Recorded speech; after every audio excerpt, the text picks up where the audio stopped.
So, eto na. Eto na yung araw na kung bakit ako nagsimulang magsulat ng mga testimonya. Ito na yung araw na talagang susubukan ka na bilang isang Christian na naniniwala sa righteousness at sa justice ni Lord. Dahil itong araw na to ay natanggap ko na talaga ito. At kung ano man to, ito ay pwede talagang makasira ng pangalan ko. Pwede rin talagang grabe yung mga epektong pwede mangyari kung sakaling ito. Syempre deep inside sa puso ko, hindi ko talaga maintindihan bakit kailangan mangyari to. Isa sa pinakatanong yan ng utak ko, kumbaga. Hindi ko alam kung ano bang ginawa ko at gaano ba siya talaga kabigat. At alam kong naiintindihan ko rin naman kung gaano siya kabigat, sadyang hindi ko lang in-expect na mangyayari talaga to sa akin. Kumbaga, syempre, actions, consequences, yung typical na dilemma. Pero dahil nga naglalakad ako kay Lord, siguro kung ako yung dating Gian, baka may ginawa na ako na out of bounds. Kumbaga yung March 5, 2025 siguro. Baka ganon yung ginawa ko. Na mas naniwala ako sa sarili kong kakayahan kaysa sa faith. Na ito na nga yung ngayon, ito na round 2, kumbaga, sabi ni Lord sa akin.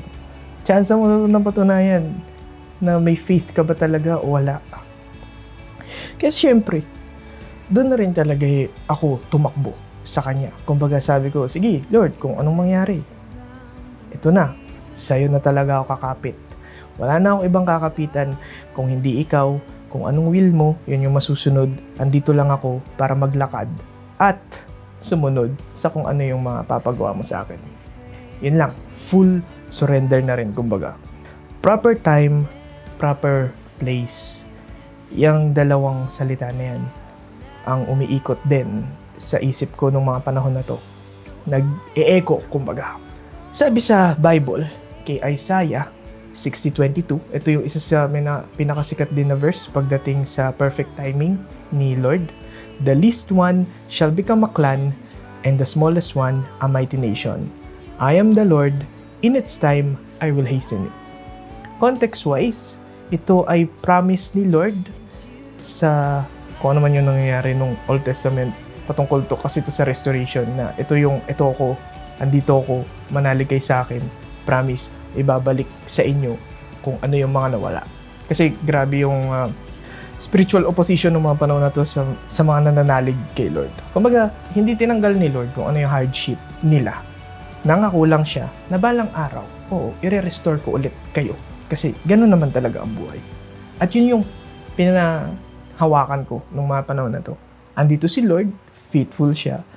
Alam ko kung ano yung mga pagsubok na nilalakad ko ngayon. Alam ko ito ay magiging napakagandang testimonya balang araw para sa akin. Kumbaga, yun yung tumatakbo sa isip ko. Kumbaga, nagkamali ako noong March 2025, pero ngayon, ito na ulit, September 2025, ito na yung chance para i-redeem ko yung sarili ko para maging faithful na servant sa Kanya at magkaroon na lang talaga ng faith in hardship, kasi wala na rin naman akong pwedeng gawin. Kumbaga, ano pa pong pwede kong gawin? May ganito na. Nag-echo sa akin yung perfect place, perfect time, dahil para sa akin kung ang tao ang magsasabi ng ganun sa'yo, lalo na kapag alam mo rin naman sa sarili mo na natatamaan ka dahil sa fear, siguro na rin dahil anxious, di naman natin kasi matatanggal yun sa sarili natin kapag natitreaten na tayo, kaya talagang may posibleng malagim na mangyari sa atin. Siyempre, hinaharap pa rin naman natin yung nakasalalay. Pag tao lang, sige, okay lang. Kung para sa'yo, yan yung hustisya, edi yan. Pero kasi kapag yung faith mo naman nakaangkla kay Lord, yung puso mo kalmado kakalma siya. Anxious ka, nandyan yan. Hindi naman mawala yun. Fear, pero yung puso mo nga kalmado. Yun yung peace that surpasses understanding. Yun kasi hindi ko talaga ma-explain. Sobrang kalmado ko kahit nga may ganito na. At alam ko lang din sa sarili ko na andyan naman si Lord. Kung ano yung paramdam niya sa akin, kung ano yung turo niya sa akin, kung anong klaseng disiplina yung ipahiwatig niya sa akin, sige, okay lang. Basta ako, maglalakad ako. Alam ko naman sa puso ko yung mga nangyayari. Alam ko yung totoo. Alam ko sa sarili ko kung sino naman ako sa mga panahon na to. Kaya sabi ko, sige Lord, dito lang naman ako, di naman ako aalis. Ayun, di naman ako liliis ng landas, kumbaga. Sabi rin nga sa Corinthians ni Paul, actually nakakatawa lang, hindi ko kilala pa dito si Paul. As in, yung pagkakilala ko dito kay Paul ay sobrang basic lang. Alam ko lang na siya yung nagsulat ng Romans dahil Romans yung pinaka-paborito ko nung mga panahon na yan. At yung Corinthians, hindi ko alam na siya yung nagsulat. Sabi kasi dito sa 2 Corinthians 12:9-10 ay, "But he said to me, my grace is sufficient for you, for my power is made perfect in weakness. Therefore, I will boast all the more gladly of my weaknesses, so that the power of Christ may rest upon me. For the sake of Christ, then I am content with weaknesses, insults, hardships, persecutions, and calamities. For when I am weak, then I am strong." Gusto ko lang talaga dyan yung verse natin. Yun nga, yung "For when I am weak, then I am strong." Kasi nung nabasa ko talaga siya nung araw na yan, sabi ko, wow! Ang saya. Alam niyo yung pakiramdam na, uy, for when I am weak, then I am strong. Tapos inulit-ulit ko pa yun sa mga kaopisina ko, sa sarili ko, sa loob ko. Kumbaga, ina-encourage ko yung sarili ko. Pero ang ganda naman kasi, yung point nga dyan ni Paul, for when I am weak, then I am strong. Kasi yung faith niya ay na kay Lord na. Kumbaga, nakasurrender na yung buhay niya kay Christ. Kaya kahit anong mangyari, kahit gaano siya kahina sa panlabas, alam niya sa sarili niya, sa loob niya, since naka-align nga siya kay Christ, sobrang lakas niya. Yun din kasi yung point nun. At dito kasi, kung bibigyan ko pa ito ng pinaka-context, yung sinasabi dyan na my grace is sufficient for you, for my power is made perfect in weakness, si Paul kasi may sinasabi siyang thorn, na hindi naman niya in-specify kung anong klaseng thorn yun. Ang theory lang ng mga theologians na nagbasa dito, yung mga scholars, ay, hindi niya nga kasi in-specify, pero ang point nga lang na nakikita rin ng lahat ay nasasaktan siya. At yung sakit na yun, consistent yun. Kaya nga, bago pa yan, sinabi niya pa na, "Lord, tanggalin niyo na to kung ano man nararamdaman ko. May thorn sa akin." Pero yun nga, sagot sa kanya ni Lord, "My grace is sufficient for you, for my power is made perfect in weakness." Kumbaga, kahit nga nagsasuffer ka, may hardship sa buhay mo, hindi yun tinanggal ni Lord kay Paul. Meaning, hindi niya rin yun tatanggalin sa'yo. Pero sinabi niya nga na yung kapangyarihan niya ay made sufficient for your weakness. Or in weakness. Kumbaga, andyan siya para gabayan ka niya sa mga panahong nanghihina ka. Kasi sa kanya ka lang din naman pwedeng humingi ng lakas sa mga panahon na yun. Yun nga sinasabi ko, sino pong pwede kasing mag-uplift sa'yo, encourage sa'yo? May mga tao dyan sa paligid mo, pero yung inner strength, kumbaga spiritual strength mo, sino yung magpo-fortify sa soul mo? Sa mind, rationality, pero sa soul at sa heart. Sa Lord lang kasi talaga yung nakikita kong kayang gawin yun. Kaya, ang ganda lang din. Ang ganda lang na talagang kumapit ka lang talaga kay Jesus Christ. Kumbaga, yun yung nakikita kong essence din talaga ni Paul nung sinulat niya yan. As in, alam niya na sarili niya na okay na siya sa path na kung ano man yung iparamdam sa kanya ng mundo. Kasi alam nga niya ay nakasurrender siya sa will ni Lord.